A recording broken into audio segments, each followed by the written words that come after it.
Well, let's bring in Ed Bell now. He's Senior Director of Market Economics at Emirates ENBD, joining us from Dubai. And Ed, it does seem like investors in the oil market are now pricing in the return of Iranian oil. But I've been surprised by the reaction that we've seen in the market. Is there a case for higher prices from here, in your view? I think markets had largely ignored the negotiations between Iran and the other parties to the JCPOA over the last couple of weeks. And it was finally last week when I think the sort of diplomatic mood sounded a lot more positive that a deal could be achieved, the markets turned negative. Now, as you say, over the weekend, we have had a bit more developments, a bit more sort of open position making from both the Iranian and the US sides.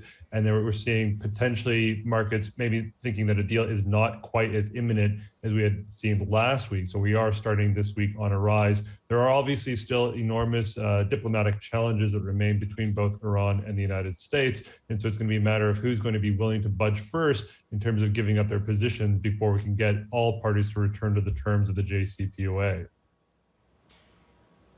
So, Ed, do you think these new Iranian barrels are going to disrupt the market rebalancing, or is this something that OPEC and other producers are going to be able to compensate? Well, I think where we're starting from is that Iran has already been adding barrels back onto the market. Since about the start of 2021, they've added about 400,000 barrels a day in anticipation that there would be some kind of easing of sanctions under the Biden administration.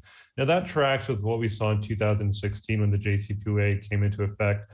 For the first time, Iran was able to increase production quite quickly by adding about 750,000 barrels a day in about half a year's time. So if we did have a diplomatic breakthrough and all parties returned to the deal, we would expect Iranian production to creep higher, potentially getting up to sort of around 3 million barrels a day from about 2.5 at the moment by the fourth quarter of this year. But even with that scale of an increase, we don't think that it's enough to really disorient or disrupt markets from where they're holding right now and sort of the high 65 plus dollar range for the Brent market, at least, given that we are expecting to see a solid demand recovery in the second half of the year.